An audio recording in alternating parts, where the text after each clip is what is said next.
একটা পার্সেল এসছে, একটা গিফট দিতে হবে। এটা এসছে,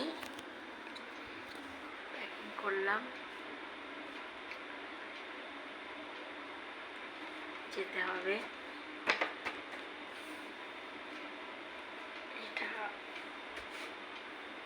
এসেছে, এই যে ভালো হয়েছে। কী কী কে জানে কেমন হয়েছে জানি না।